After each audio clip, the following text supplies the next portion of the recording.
excusez-moi, et même au sein, c'était un petit problème technique là, et même au sein de cette armée, on a entendu les mêmes,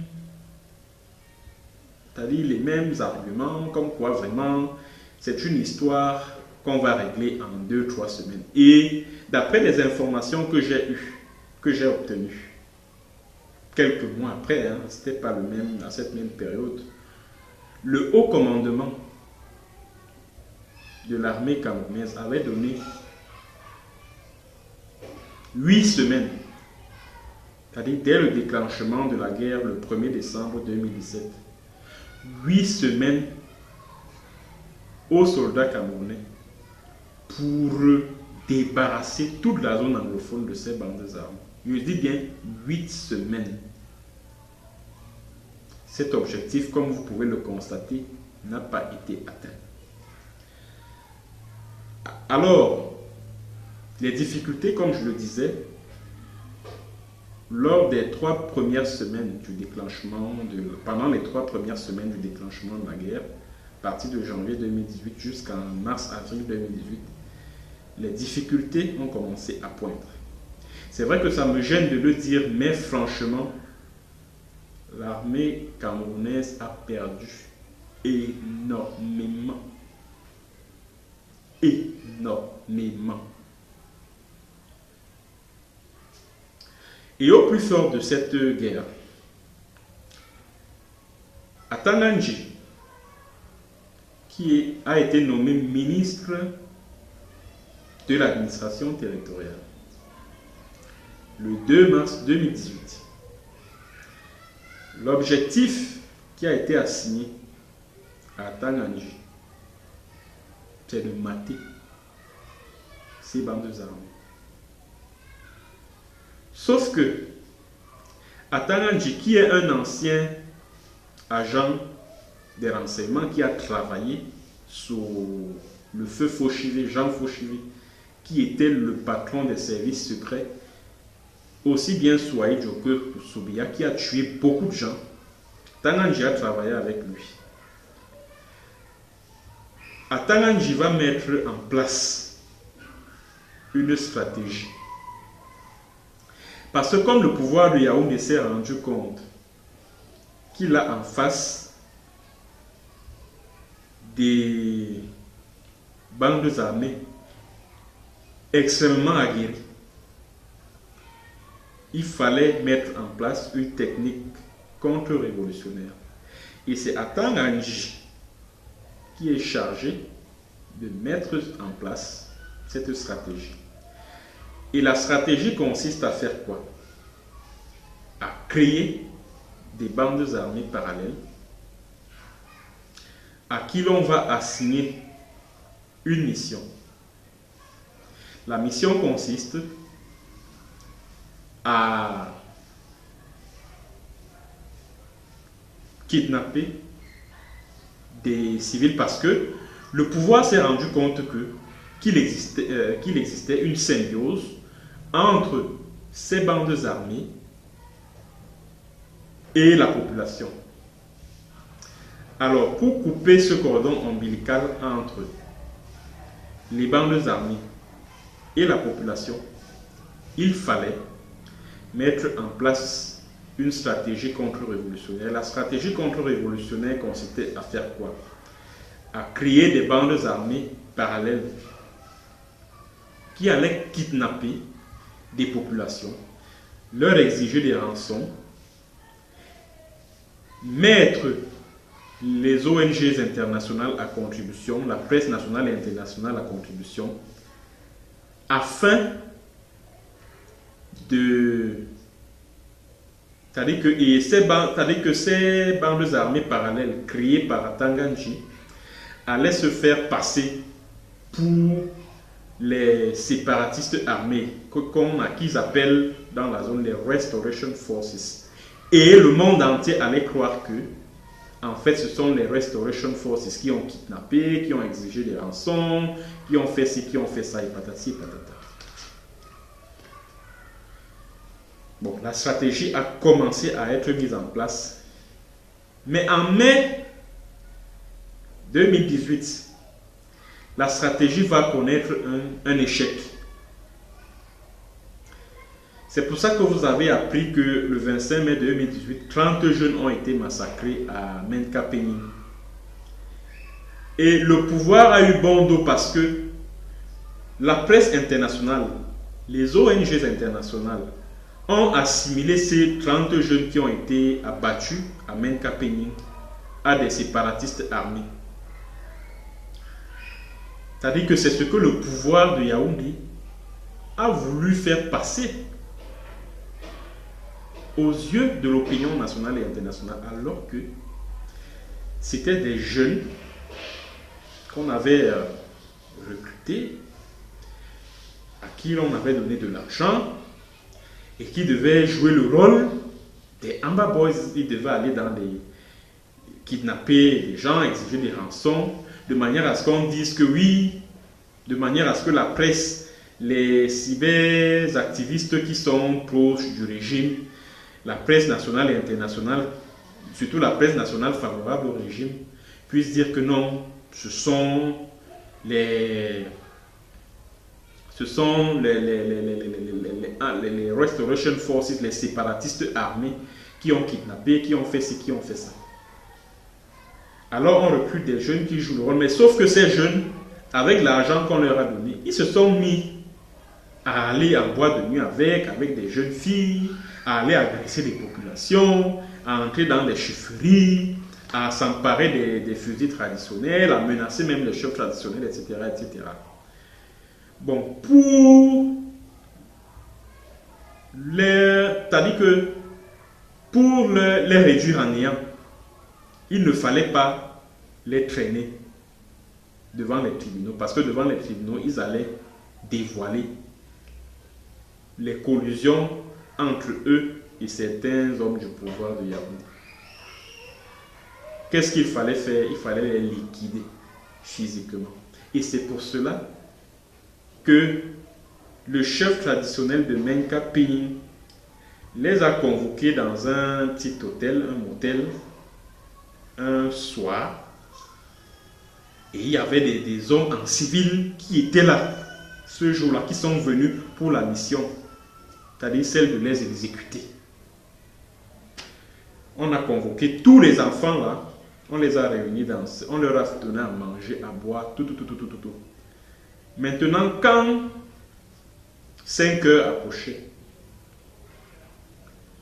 une fois qu'ils étaient réunis dans le Star Motel là, les hommes armés qui étaient en civil ont commencé à tirer sur tous ces jeunes-là. Ceux qui réussissaient à fuir, on a tiré sur eux. À l'intérieur du motel, il y en avait qui tentaient de fuir, de se réfugier dans le plafond, on a tiré sur eux. Et ceux-là même qui étaient témoins de la scène, on les a zigouillés. Et quand ils ont appris qu'il y avait 2 rescapés qui étaient à l'hôpital, qui étaient encore vivants, ces mêmes hommes armés sont allés dans cet hôpital à Menkapenning là. Ils ont sorti ces 2 rescapés pour aller les exécuter. La création des bandes parallèles comme technique de contre-révolutionnaire, c'est la preuve que sur le plan du point de vue, sur le plan de la riposte armée, de l'armée camerounaise, c'était déjà un échec.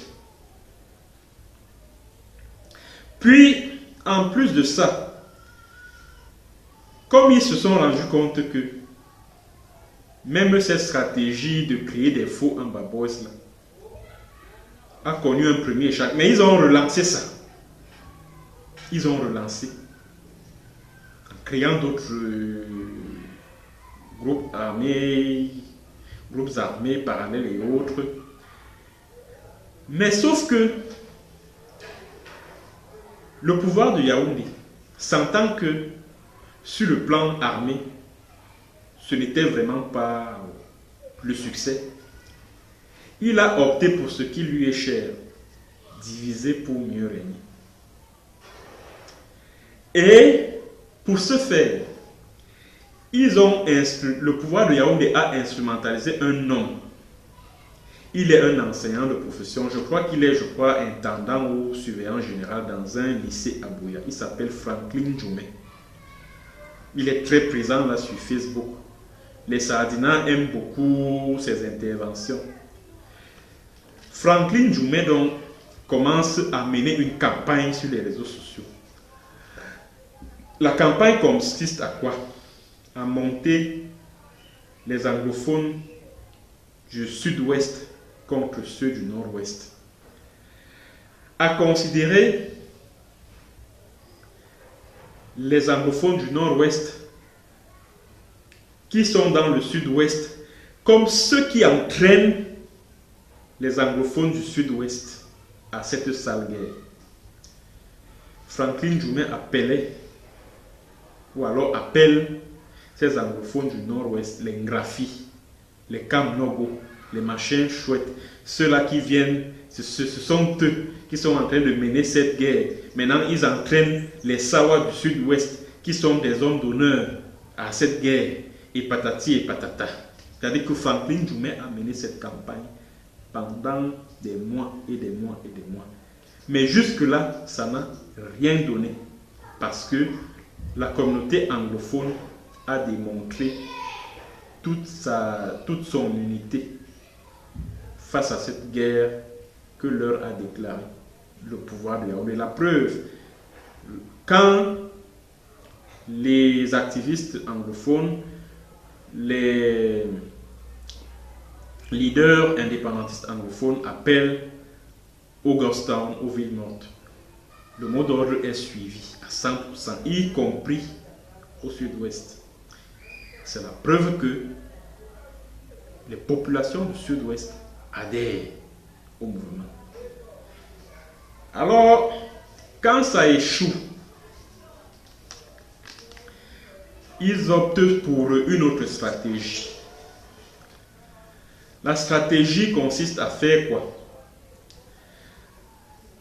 La stratégie consiste à répandre les images des Amba Boys ou alors des Restoration Forces qui sont tués sur le terrain. Alors, qu'est-ce que le pouvoir de Yaoundé fait? Comme ils assassinent, comme les soldats camerounais assassinent les civils là-bas en désordre, qu'est-ce qu'ils font? Ils prennent des fusils de chasse.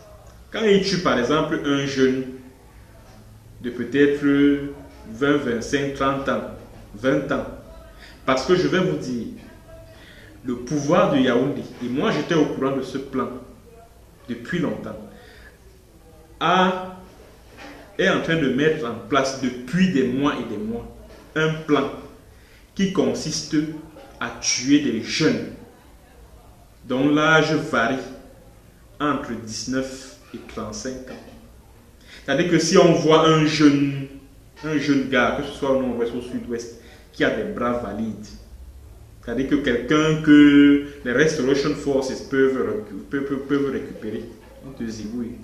C'est un plan que ce pouvoir-là est en train de mettre en place.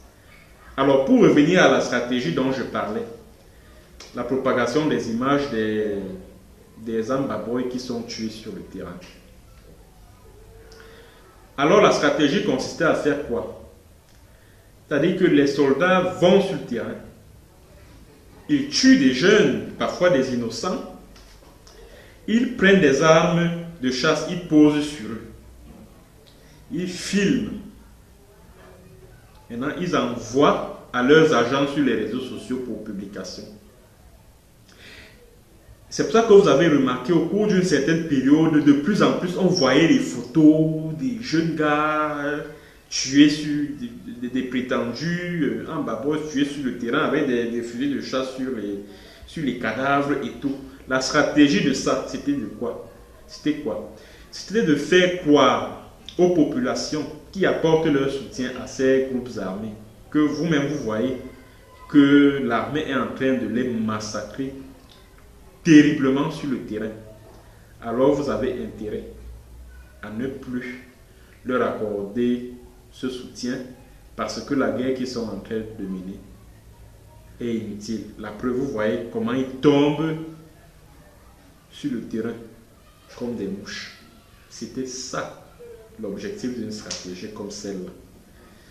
Mais comme ils se sont rendus compte que jusque-là, ça ne tient pas. Cette fois-là, c'était d'autres images des camps des ambazoniens, entre guillemets, qui sont détruits, que le pouvoir de Yaoundé faisait répandre sur les réseaux sociaux. Ouais.